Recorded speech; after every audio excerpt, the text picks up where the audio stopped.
We've got the superstars in the house today. Robert Patillo is in the studio. Louis Martinez is in the studio. Steve Laffey is on Zoom. I just returned from the UK, and I must admit, I was attending Opportunity International's annual charity event where the Princess Royal is the patron.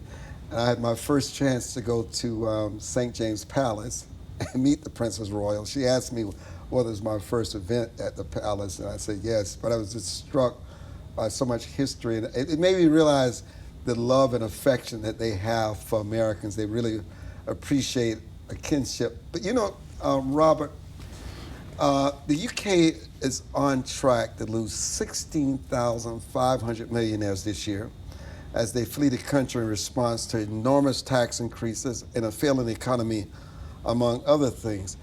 What was fascinating about it is that a broadcaster, huge one, while we were there, was robbed in broad daylight on the street. You got kids running around on bikes, stealing cell phones. If you get within 2 miles of a Planned Parenthood clinic, I don't care who you are, and you pray, whether it's a silent prayer or a verbal prayer, you could be arrested and serve almost 3 years in jail.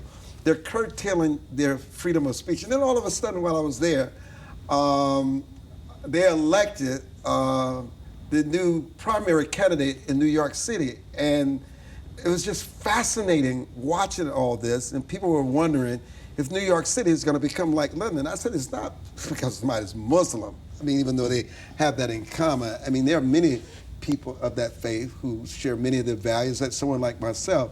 But is it an indication just when you think that people think because Donald Trump is president of the United States, and it seemed as though Eric Adams was on the same page, you get someone says, we're going to open up the jails, we're going to push back ICE, we're going to push back on law enforcement, and we're going to fight Donald Trump. And then all of a sudden, I saw him on CNN as I was on my way back. It seems as though they're trying to make him over, trying to make him taste better and sound better for us to forget about what he said on his record. I went back to the video. What is going on here in the world? Well, I think it's important to understand exactly what happened in Great Britain. You have 14 years of Tory rule, which only ended last year with the election of Keir Starmer and the Labour Party. Before that, we had Brexit under Boris Johnson. We had Liz Truss's mini budget, which is nearly identical to the current big, beautiful bill that's going through Congress.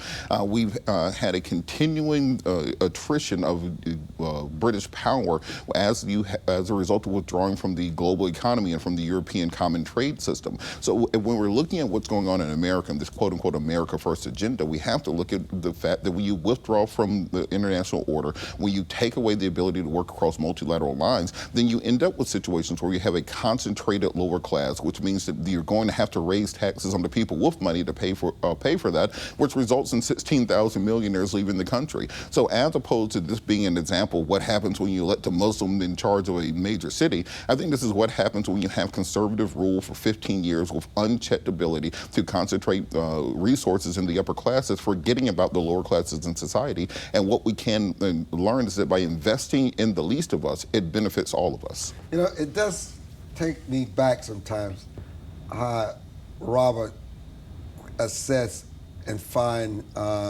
his take on these things. But I know Steve Laffey, you don't agree with everything he said. Maybe some of it, but not all of it.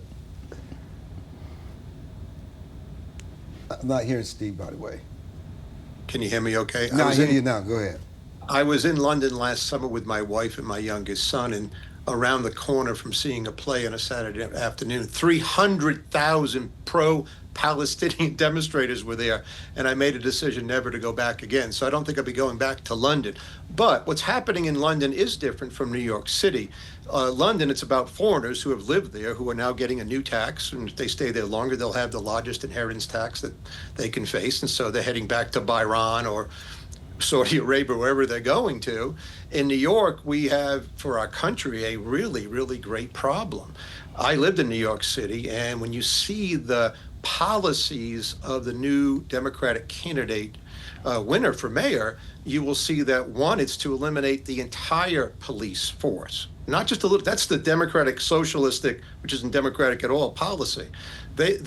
He wants to raise taxes on everybody. And for example, it's a 2% income tax on individuals earning over $1 million. He's going to raise the corporate tax to 11.5% from 9.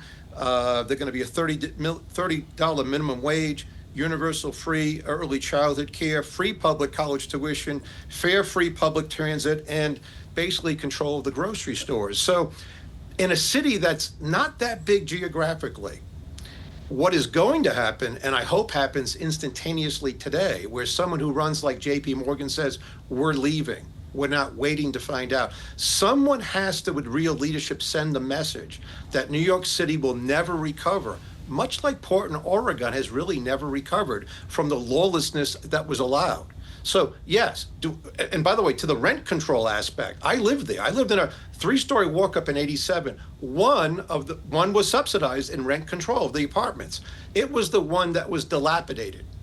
So when you have rent control on nearly everybody, you will find there'll be no more building, and you will find that owners of these properties won't keep them up, and they'll be infested with mice and rats and so forth. It'll be a terrible place to live. So it looks like he will win the whole race, unless it's some strategy I don't know about. But this is a complete disaster for New York City, which is reeling anyway from crime. And another city that I simply won't visit unless, Armstrong, you tell me I have to be there for something. I'm really not ever going again. You know, why are you shaking your head, Louis? Oh, I was just thinking that the last times I've been to New York in the last year, people I've been with have been assaulted.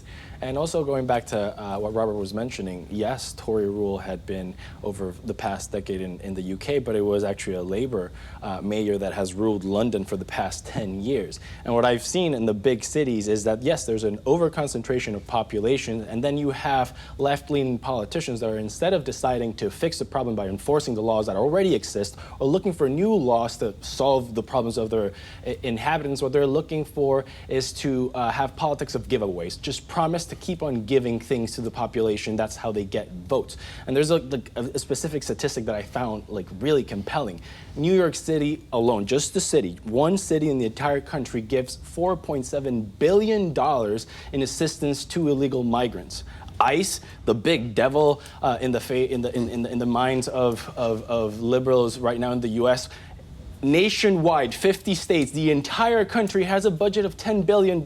So more than half of it is being given to one city, so $4.7 billion to assist illegal migrants, but nothing is being done to enforce the laws that are actually meant to be keep people safe and actually passed by Congress or the state legislation. So I think that the politics of giveaways has destroyed cities all around the world, but definitely in the Western world. You know, Robert, it seems to me that Abrego Garcia is leaving this country. I don't know what country they're going to drop him off in, but he's leaving here.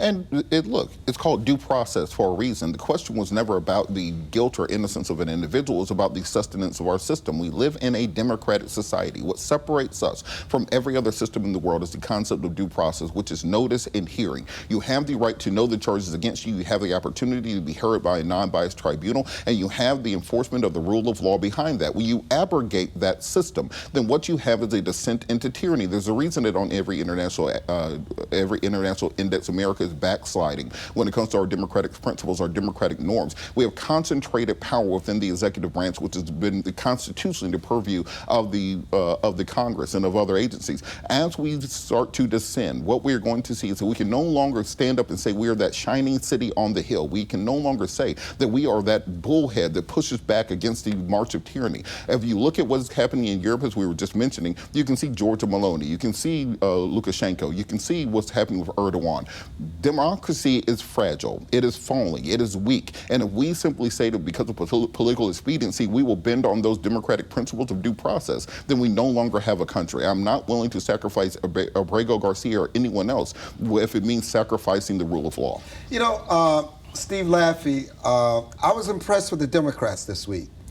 They voted overwhelmingly to shoot down Al Green at AOC and wanted to impeach the president over Iran.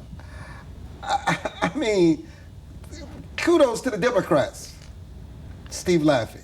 Well, I think that it's really hard to understand what's going on within the Democratic Party because they have some easy things that they can go after, and yet they continue to take hard things like what's happening in New York City. And I think what will happen with the candidate in New York City is that he will become a poster child for the new Democratic Party, and that will hurt the Democratic Party. But well, let me stop you there before you continue. Let me tell you what's going to happen in New York, because we saw this in it's either Buffalo or Rochester, where there was a woke candidate that was elected in the primary, and these old ladies in the city got together and said, you know what? You're even too woke for us, and we're Democrats. And the old mayor who lost, they wrote him in as a candidate, and guess what? He won as a write-in candidate by a landslide. You know what's going to happen in New York? Democrats and Republicans are going to get together and agree on a candidate. I don't know if it's Kelly or Silver, and said, look, we've got to stop this because we're not going to allow this guy to become the poster child of the Democratic Party to malign us even further. Continue, Steve. I hope that is true. I don't see it happening in the betting markets yet. So I hope that's true. And that would be a good situation for people to rise up. And what it really shows is how bad our education system is, that lots and lots of young people actually believe what he's saying could be true, should happen, and so forth. That's the growing movement, though, within the young Democratic Party. So it's good for Republicans. And I think that, you know, for example, going back to what's happened in Iran, it would be good to see all Democrats rally around what President Trump did with dropping these bunker-busting bombs in Iran, which was so far an overwhelming success. But we don't see that. We see them citing War Powers Act, which we can discuss if we want. But it's very bad for them because Donald Trump just had a great week. He had a great week at NATO. What he said in 2017 is starting to come to fruition. And in fact, these governments in Europe are going faster and further than America. We don't know if we're ever going to get to 5%, but Germany's going there. So is in Latvia. So is in Sweden. And their economies are growing faster than ours now because of that. You know, what I'm going to do, I was going to talk about the Supreme Court when we return, but I'm going to talk about foreign policy and talk about the president. But listen, the president did have a good week, and I couldn't tell you how proud I was as an American, Robert, in Europe, referring to our president as Daddy, saying they need to do a reset on Daddy Trump. I mean, it was amazing. We'll be back. Don't go away.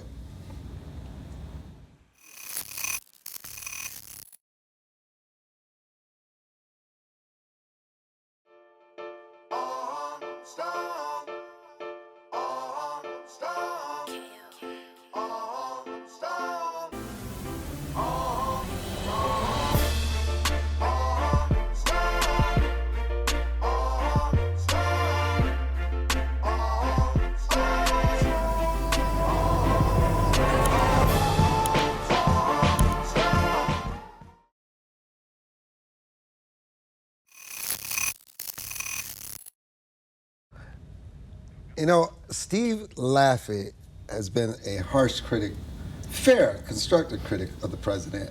And it was kind of fascinating hearing him give the president credit that he's had a tremendous foreign policy week. Not only was I impressed, Louis, with his NATO, I just seen all the foreign press in that room. I mean, I haven't seen that in a long time. And because I was in Europe, I got a chance to watch BBC as it unfolded in real time. And they actually went to the reporters that asked the question, even the reporters that the president, they assumed he was attacking them. And they said it's so important that an American president talks to the foreign press. And even though he may have taken a dig at me, I was appreciative that he actually answered the question. He gave NATO credit. He gave Zelensky credit. He told Putin. Putin calls him and says, I can help you in Iran. He said, no, you need to end that war in Ukraine. And then all of a sudden, NATO ponies up.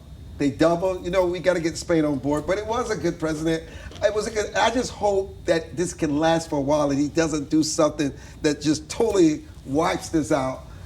Because you know he's capable of it. But it was a good week for the president. It was a great week. Obviously started last Saturday with Operation Midnight Hammer, dropped bombs in Iran, but then he also dropped bombs with the F word against Israel and Iran. But he reestablished deterrence. So the president's and commander-in-chief reestablished deterrence worldwide, showed peace through strength, and it's working. And let's remember, this NATO summit was the first time that Trump was facing NATO allies being in this second presidency. Last presidency, it was a very conflictive relationship that he had with NATO allies, and it was actually pressuring them to doing increasing the defense budget. And now, actually, Europe is, as you're saying, ponying up, going to 5%, more than the U.S. actually spending right now. So yes, there's a victory lap to be taken. It's a shame that U.S. media outlets did not report on the week that way.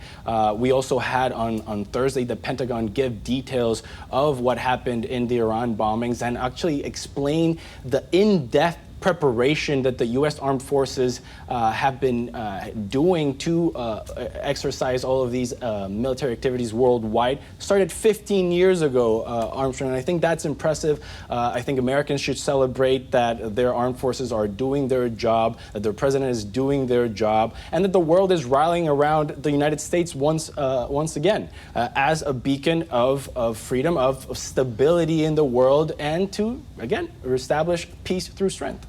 No, again, when I was at the with the Royals, there were a lot of people in that room. They were talking about the fact, I didn't realize this, that the Buckingham Palace has hosted the president for a state visit in September. I learned this at St. James Palace. But you know, here's what's fascinating, though, Robert. We often talk about what Trump is doing with Israel and Gaza. There's a ceasefire, no matter how fragile it is.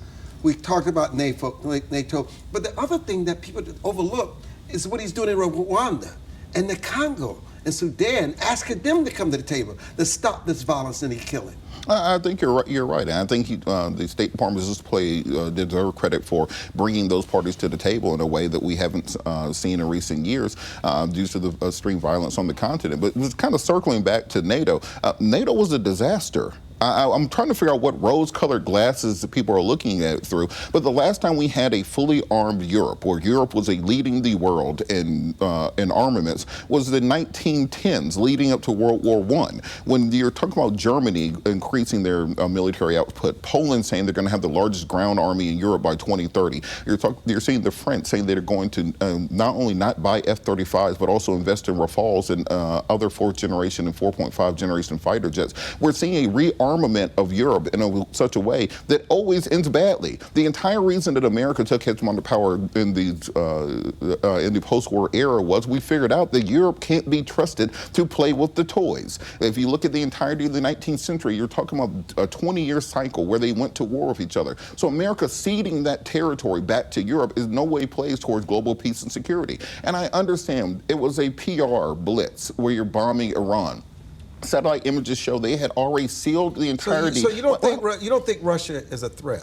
I absolutely think Russia is a threat. That's why I don't understand why President Trump has been cozying up to Putin, saying that I can end this war and we have great terms and we're best friends. President Putin has been playing American president since Bill Clinton, and this idea that somehow he was just going to roll in and be friends with him after nearly 1 million Russians have been casualties of this war, I think it's ridiculous. And this is why we're seeing this play out in such a way where Ukraine is now using asymmetric warfare and things such as Operation Spiderweb to take out Tu-95s, Tu-22s, and the entirety of the Russian command and control system. And similarly to that, we've seen the Israelis disregard American orders not to attack Iran, drag us into this war with Iran, and then to claim victory against Iran after Israel started bombing them and we started bombing them without any assessment showing quote-unquote complete obliteration is just a PR stunt that's costing the American people billions of dollars. We spent over $1 billion on Operation Midnight Hammer. We spent over $1 billion on Operation Rough Rider, and I failed to see how that has made the American people safer, but the White House has posted some wonderful PR videos to make it sound like they did something great. So, Steve, he does make a point about Europe being armed. I don't think that's something we can really overlook. But what about the overall of Europe building its military again? Because that's exactly what they're doing. And we have no idea how this is going to play out in the near future. Well, in the near future, it's going to probably play out very positively. In the distant future, there is a point to be made. If Germany has lots of missiles and spends a lot on defense, it's generally been a problem for Europe. But right now, it was necessary to show, because what happened to President Trump, let's just talk psychologically. He began to perceive he liked strong leaders. Who's strong? The guy who runs Israel. Who's strong now? Zelensky. Who's weak? Putin. So how did he turn against Putin? He perceives Putin as being weak. Putin didn't help its ally in Iran, right? Putin lost Syria as a place. His ships couldn't even make it back to Russia. They had to stop in Libya. They couldn't make it back. So he is now he only responds to strength. But what's good about this, really good in the short term at least, is that China is doing nothing. And they're not thinking about going to Taiwan tomorrow morning, I believe, right? So I think he took the appropriate action. It didn't involve U.S. troops. It involved massive U.S. technology, the B-2 bomber, which people love, the stealth B-2 bomber, right? 30,000-pound bombs dropped. And believe me, the one leaked document from one of the 18 agencies that need to put something on President's desk was detrimental to America's interest, right? And the people who leaked it should be in jail, I hope. But when you get the entire report, I am relatively confident to know, to understand, that we should understand that there was a lot of damage done, and Iran may have gotten the message. I only hope we go for total regime change and that Trump doesn't stop where he is, because we need the secular people in Iran to take over, and then Trump would get the Peace Prize, which is what he wants from the noble people. But Louis, I mean, regime change has been nothing but a disaster for America, from the Shah of Iran, from Syria. We could go on and on and on. If there's a regime change, that should be something that the people decide. They will probably keep their religion, but that's a decision. And Israel said they don't want a regime change. Trump's danced with it, but he backed off of it. No, I think actually the actions that Trump took are presenting the world with a new American foreign policy. It's not what people feared, that Trump was going to be an isolationist, and it's not going to be a Trump who's an interventionist. It was just Trump like letting Iran know that they needed to stop what they were doing. They're not pushing for a regime change. I think that the U.S. has every opportunity, if they wanted to push for that, and Israel too. And actually the signal with the Iran retaliation, how telegraphed it was, how Iran actually warned the Qataris to close their airspace, how the U.S.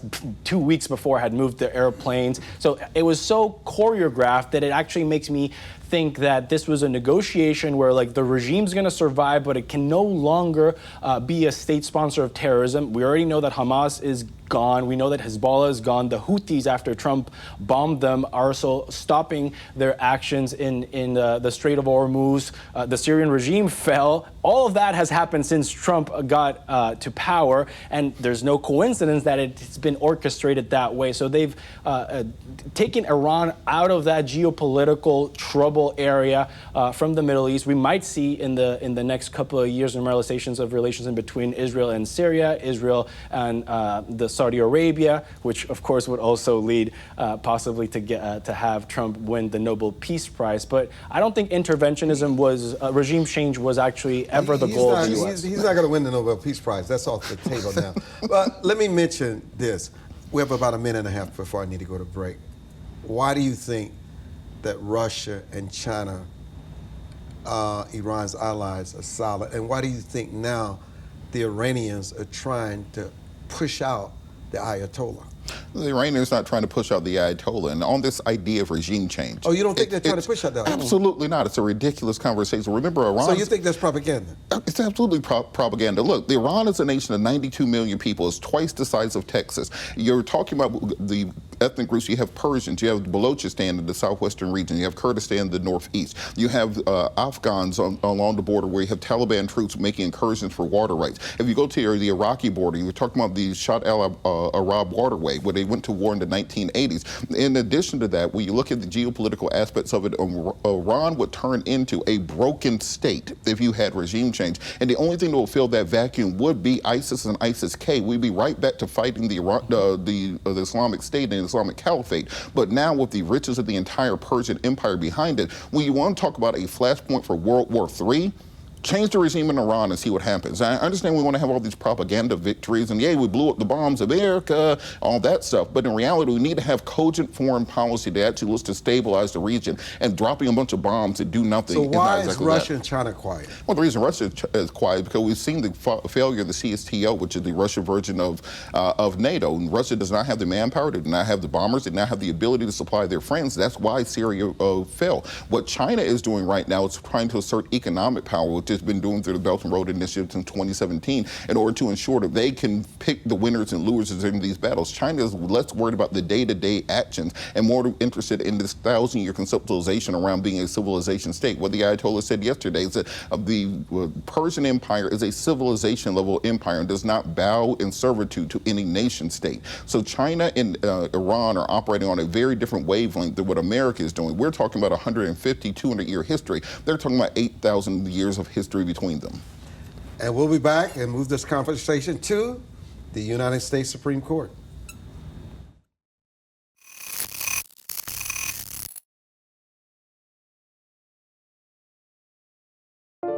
It is easier to build up strong children than to try and repair broken men. The streets are plagued with crime, violence.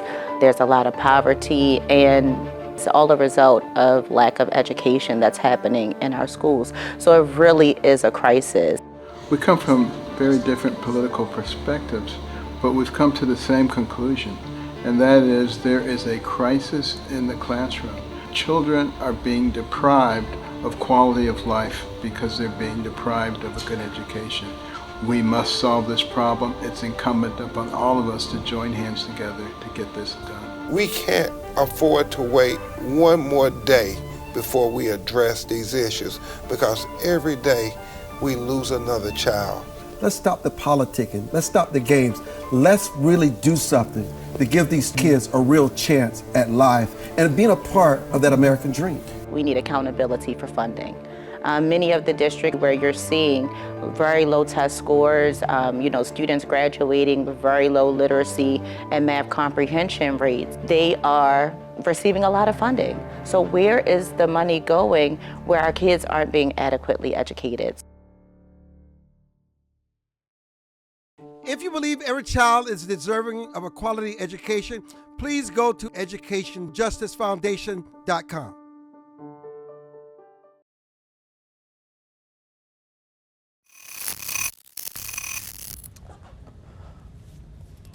Well, the Supreme Court is set to conclude its 9th-month term today with a flurry of rulings. Well, this happened on Friday, and so, but it's a closely watched case concerning President Trump's attempt to end automatic birthright citizenship, which was ruled on 6-3, which they gave him a partial victory, okay, which sort of began in October with the court. And so obviously Trump got his partial victory. We'll see how the states play this out. Other cases that they're issuing rulings on include voter rights, religious rights, and health care. Now, Steve Laffey, I'll start with you. The one that they just ruled on, the birthright citizenship dispute, really focuses not on the lawfulness of the proposal itself, but whether federal judges can continue to have the power to block nationwide litigation while this continues. And what the court says about this so-called nationwide injunction is going to have a wide-range impact, with judges frequently ruling against the president on his executive order and his executive power. Yes, exactly. And just to go to birthright citizenship for a minute, I mean, I know that the president takes the 14th Amendment and his people take the 14th Amendment about the jurisdiction within and where people are born. And of course, the 14th Amendment was really about slavery and against the Dred Scott decision that was previous in our country. I would hope, I always hope that he will get more legal opinions and legal victories so that people don't just come here pregnant and have babies and declare themselves to be citizens. I don't think, and I think the president is right to think that this was not part of the 14th Amendment when they first came up with it. And so he needs to do a lot more work on that. But when it comes to some of these rulings nationwide, of course, and some of the injunctions against the president, I hope, again, that judges, although I don't think it will happen, I think you'll still find judges ruling against him nationwide on big general things that he's trying to do, either cut the budget or so forth. So I think the Supreme Court today didn't do that much. I would love to have seen them rule much more conclusively about birthright citizenship.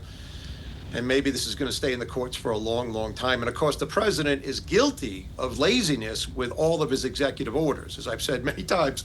And so he's going to keep doing executive orders, and they're going to keep going to court, and it's keep confusing people and providing more uncertainty rather than going to Congress about this and trying to pass some of these laws rather than executive orders. You know, Robert, what is the core legal debate behind the challenge to the automatic birthright citizenship, and why is the issue of nationwide injunctions so critical to executive power and judicial checks? All right, well, I'm going to answer those in reverse order. So when it comes to this question of the judicial power and the ability for courts to have these nationwide stays, the question becomes when you're filing a case, you don't just go directly to Supreme Court normally. You have to usually file in the district courts, have a ruling by the federal courts, and then it works its way through writ of certiorari to the Supreme Court, which can in many cases take years, if not a decade, to get there. Therefore, lower courts often issue nationwide injunctions simply saying, until this gets to the Supreme Court, let's just keep everything as it is to prevent any harm that happens before the Supreme Court can answer that. If the Supreme Court rules or decides that we can no longer have these nationwide injunctions, then you're going to create a backlog at the Supreme Court, which will never be able to be cleared up. These justices work a couple months out of the year. We may get 10 decisions in a good year. So when you talk about judicial efficiency, what you're essentially doing is allowing the president carte blanche to legislate with the pen. You take out the ability of Congress to regulate. You take out the ability of the courts to regulate. Essentially, you turn the president into a king because he doesn't have checks and balances. You are undoing Marbury versus Madison, some of the general principles that we have when it comes to the separation of powers and the judicial branch. Going to the first point about this, the 14th Amendment, the president's assertion is that the 14th Amendment does not apply to individuals who both parents weren't citizens of the United States. With the argument that you made, the anchor baby argument, that people can simply come here, drop a baby, and then that child becomes a citizen. If you take that away, one, you're simply giving the president the ability to essentially amend the Constitution with an executive order. So he's not just legislating from the bench. You're now giving him the ability to change the fundamental interpretation of our constitutional rights from a ground level up. That is an amazing concentration of power. That's an amazing end to our federalist system. And then getting to the hermeneutics of this question of birthright citizenship, well, now you're going to say, well, Friedrich Trump, he left Bavaria in the 1890s and gave birth to Fred Trump. Does that mean his grandfather was an anchor baby? Does that mean the Barron doesn't get citizenship because Melania wasn't a citizen? We are opening a can of worms for very confusing reasons, because I think every analysis says. But this is about a judge having this sweeping power. It's about the judge having the power to say, we're going to just we're going to hold this in place until it goes to the Supreme Court. If someone is going to have something that's going to override the president of the United States. They're not overriding. They're simply saying, hold on to the Supreme Court can tell you what happens. That's what a stay is. Just hold on for a minute till we make a decision. And look, the Supreme Court doesn't work a few months out of the year. They work 9 months out of the year. What are you talking about? Well, how many? That's a few months. Everyone else works 12 months of the year. You said a couple of months. It's 9 months. Steve, I'm gonna have you your take on this. Well, these are valid points about the power of the presidency, which is getting too powerful. That overriding. No, it's that Congress does not do its job. That doesn't mean you get to ignore them. I don't think it's that the president was lazy and he's ruling by executive power. He just knows the reality that Congress is not acting. And I think also that the entire point of not allowing birthright citizenship as it stands is to correct the 21 million people that were allowed in from the previous administration, to change the demographic of this country forever. And of course, we know who they're going to vote for when they keep on getting No, we don't know who they're going to vote for. We don't know that. We can assume that there is an intention behind allowing millions of people to pour through the border without any action to stop them, and then have exactly all those same Democratic big cities and sanctuary states legislate to actually have giveaways, give them cell phones, give them housing, give them stipends. There was, I think, a very clear plan by certain groups of But many of them don't politicians. vote for Democrats. That has been shown throughout elections. It has. Oh, well, if they're voting, they're already Americans, and they know the reality of having to be here and working hard and sticking by the rules. And I think that's why they're not And they voting feel for that Democrats. it also disenfranchises them for what it took for them to become an actual citizen of this country. And we don't want to wait until the system collapses and people realize that it collapses so that they don't vote for Democrats. We hope that doesn't happen. I don't care who people vote for. I just want to have a process of respect where you don't shorten the line which you've extended for others years ago. But listen, Louis just totally cut you off, Steve. He just took over. Obviously had passion for the topic. But go ahead, Steve. No, that's totally okay. There's valid points on all this, but I do go back to the fact, the thing I always think about is this thing about letting all Hispanics come across the border and then thinking they're going to be Democrats, and of course the Republicans wanted for cheap labor. And then I'm always in a church somewhere when I'm like, wait a second, all my Hispanic friends, they're all pro-life. They all work their butt off. What do you mean they're voting Democrat? They don't want any welfare. So we can see this demographic change that's happening in America, and it actually benefits Republicans, especially if the face of the Democratic Party becomes the potential mayor of New York City. So, but back to Donald Trump for a second. Yes, and you finished my sentence correctly. Congress is not doing their job at all on anything, on the deficit, on foreign policy, on anything. But that doesn't mean that Trump shouldn't try to get these things done by legislation early in his administration, so that they don't get undone by the undoing by the next president, whoever it might be a Democrat. And therefore, the things that he's doing that are pretty good don't stick.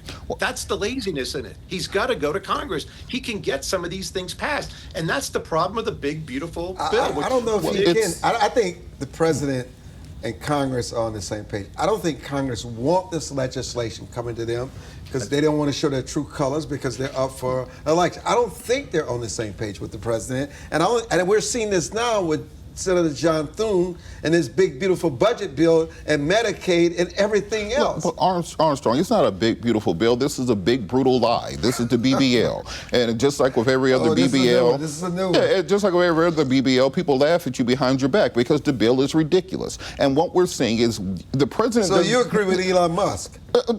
On this one, yes. Look, the president doesn't simply get to say, I can't get it through Congress, so I'm going to become the king. That's literally what we found this country not to do. When you're saying that he does not need checks and balances, he does not need the Congress, he does not need Supreme Court, then what else are we saying that he can do? And you know, Robert, let me simplify it for you. He only wants a victory. And if he wants a victory, it's called compromising. That means you bring Nancy Pelosi, you bring Hakeem Jeffries, you bring Schumer, you bring them into the White House, you hammer out an agreement, and you get it pushed through Congress. Joe Biden was able to get the CHIPS and Science Act. He was able to get the infrastructure bill. He was able to get big pieces of legislation pushed through and signed into law through the legislative process, and that was 4 years ago. So if you're saying that Donald Trump's not as good of a president as Joe Biden, then you need to admit that and let the adults take over. Otherwise, we can simply accrete all these things to the powerful. These little digs. No, I think that what Trump is doing is putting the checks and balance system to a test. And I think if anyone who studied poli-sci, this is like a beautiful time to see it play out, and how the judicial is responding, how Congress is, like, lawmakers should be getting called 24/7 by their constituents to act on their constitutional mandated authority on the War Powers Resolution. Yeah, but they, like, for example, on Friday they had the War Powers Resolution vote on the Senate, which is most likely going to fail. Why? Because they don't want to show their true colors, as you mentioned, Armstrong. So what's going to happen? Trump is putting the system to a test. And we're going to have midterm elections next year. And now the American people will again have a chance to decide. So I don't think that anything that is happening is pushing Trump to becoming a king. It's actually testing democracy, showing that it works, that it is resilient, and that it is working for the American people. You know, one thing we must discuss is because on yesterday, the Senate was reworking that big, beautiful bill. And that big, beautiful bill is in trouble. You know, it's interesting because the Supreme Court's ruling on Medicaid is going to have an enormous impact on Planned Parenthood. and whether or not they can use Medicaid now for abortions. That is over, Steve Laffey. It's just over. And that is a colossal setback for Planned Parenthood. Yeah.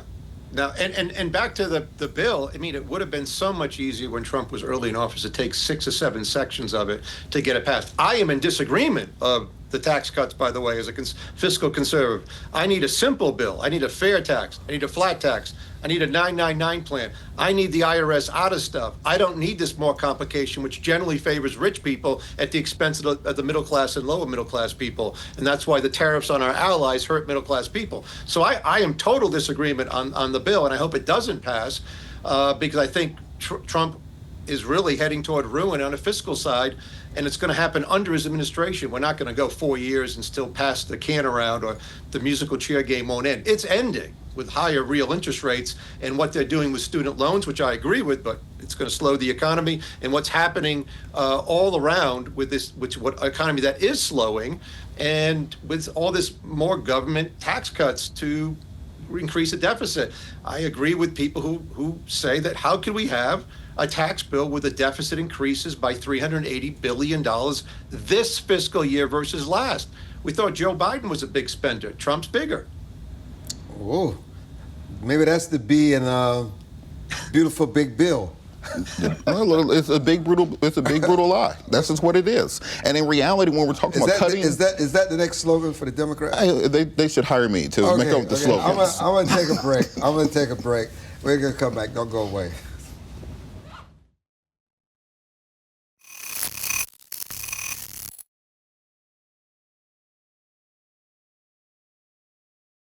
As a home buyer, you need a lender who cares about your home ownership dreams. United Security Financial has been helping families secure their dream homes for 30 years. We're a national fair practice lender that provides affordable mortgages and low down payment programs to eligible home buyers. To learn how United Security Financial can help you secure your dream home, call 1-800-373-4186.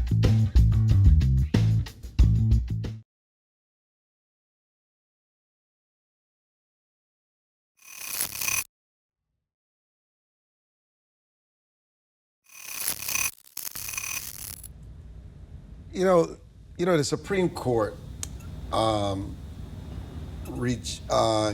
the way to have verifications, age verifications for young people on porn sites.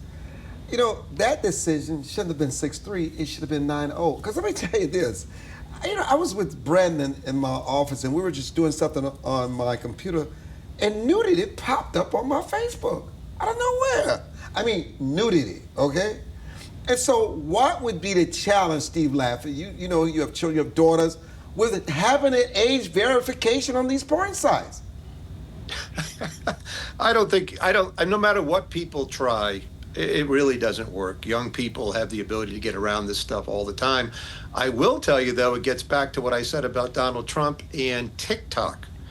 Try TikTok, which I tried in the presidential election to see what it was all about. You can't go 3 times as an adult without ending up on something you don't want to see, or I don't want to see.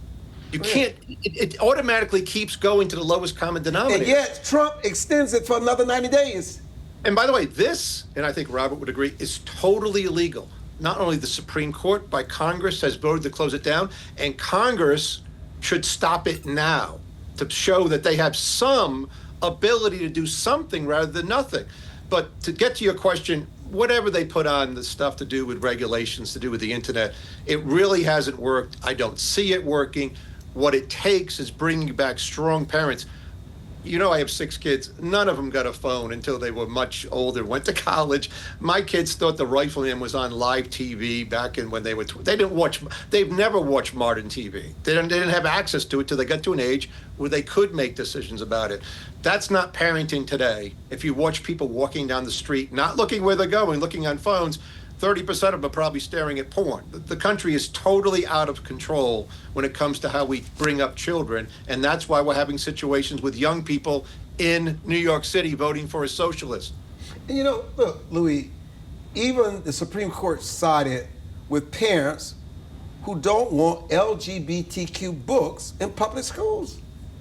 Yeah, well, I think that maybe the decisions are more of a moral signaling, because as Mr. Laffey was saying, when it comes to things in the internet or access to information, people will find always a way. But not having a decision on it also allows for people to think that it's still positive or still okay. I want to see what the dissent on that decision from the Supreme Court to allow age verification nationwide for porn sites is, and what the argument. The ones I've seen is citing First Amendment rights. And I want to see if everyone in the political spectrum backs the decision of the Supreme Court, or if there's challenges, and under what arguments are we going to say that it's okay for minors to have access to such content that is obviously detrimental. And there's plenty of scientific studies how it actually affects the psychology of youth in America.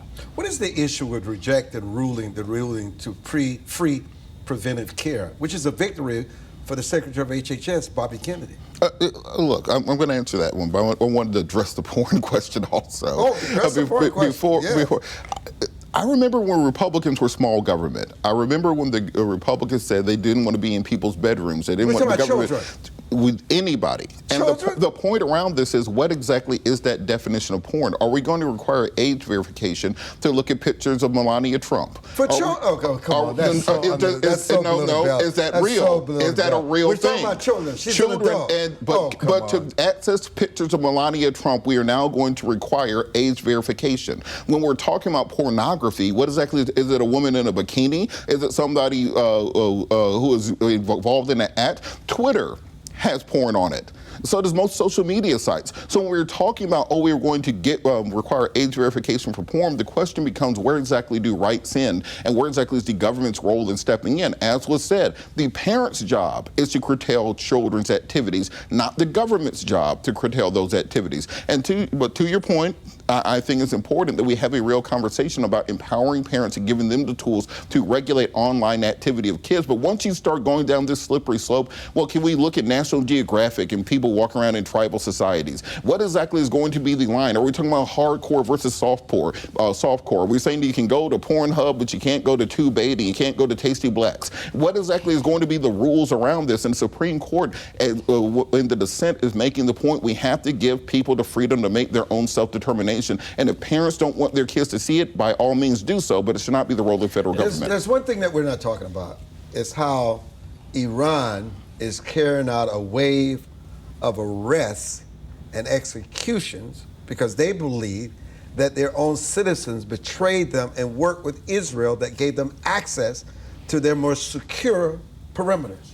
Yeah, well, that was obviously going to happen if the regime was going to stay in place, which, as we discussed, I don't think it was ever the intention to have regime change. Now the regime needs to reestablish some sort of control within Iran. Obviously, the first is the propaganda of the strike on the Al Udeid air base in Qatar, but now they're gonna have to repress. And the IRGC also is gonna have to show some force that they actually have control, because what just happened is that Israel showed the world how the intelligence apparatus of the Iranian regime had been compromised from toes to head, knowing even what bedrooms in what apartments their top scientists and generals were. So yes, we're going to see a wave of repression in Iran, and I think that's what I was mentioning earlier of a new foreign policy, or at least a new global order, where most likely authoritarian regimes will be allowed to persist or survive as long as they don't threaten international peace. Of course, that is not good news for Iranians, and we would hope for change in Iran, in Venezuela, in Cuba, in Nicaragua, in Russia, in China. But I think that the new reality of the world order is that as long as the business lanes are open, as long as Western society is not constantly being attacked by insurgent groups, this will be permissible. Steve, a judge released Mahmoud Khalil. AOC was hugging him as if he was some kind of hero. Yeah. I mean, he knew about the October 7 attacks on Israel prior to the attacks. He's organized mass protests at Columbia and alleged to be connected to Hamas, knew that Hamas was going to attack Israel October 7, 2023, and yet because of our laws, which I do respect the rule of law, but sometimes it's hard. Sometimes it's hard because he could go right back on the streets and continue his behavior, and we don't know what else. And it's just, you know, sometimes, and I can see that happening with people. They're becoming more and more dumbed down when it comes to the rule of law, due process. I mean, listen, something has got to give, Steve. Yeah, something has to give, and listen, the Trump administration may not have handled this correctly in the sense that they don't have as much information to get him to stay in jail, but he's a man with a Palestinian and Algerian passport, whatever that means. I don't even know, Armstrong, but he needs to be gone. They need to find out more about him. But again, the rule of law is very clear. I mean, do they have a case against him? And that's probably why he was released. But back to the on bail. On bail, yes, on bail. I'm sorry. Clarify that. But is it more important to really know that someone like this is really wanted, applauded by people like a sitting U.S. congressman? 30 years ago, was there a U.S. congressman that would have no, absolutely no. No. So this is all what's happening within America in certain congressional districts in certain parts of America, like New York City, where these things that never would have happened. And a lot of it, I just got to tell you, there's two things I'll tell you. One, when it comes to this foreign policy stuff, thank God we produce 12 million barrels of oil a day, because we could shut down Iran and get regime change by bombing them and not letting the oil out, and it would hurt China the most. And then when you look at what's happening, why do we have public schools? Why are we still trying to fix these things when the evidence is so bad that they are producing young people who are now in their mid-30s who are dumbed down, who don't know what's going on, who are staring at iPhones and not knowing about the rule of law? Either way, they don't know. That's the problem in America for a long-serving republic. You know, Robert, how should our legal system handle individuals who are tied to known terrorist organizations but haven't been convicted? You follow the rule of law. You don't punish people who haven't been convicted of crimes. That's literally the entire purpose of our system. If we move to a place where we say, well, I suspect you because of your associations, and therefore we'll just hold you in rendition until whatever point in time we're able to gather enough information against you to put you in jail, then what is the difference between that and an autocratic regime? One segment we're saying Iran is arresting people for no apparent reason in order to find out information. Then in the next we're saying, well, we should start arresting people for no apparent reason without information. Our system is created on the idea of individual liberties, of individual rights. We do not work for the American government. The American government works for us. Our rights are derived from God, not from the people in power, and we should assert that right. Robert, Louis, Amen. Steve, thank you so much for joining us, and let's pray for America, our leaders, and pray for the world that no one dies because of the ego and greed of others. Thank you so much for joining us. I'm Armstrong Williams.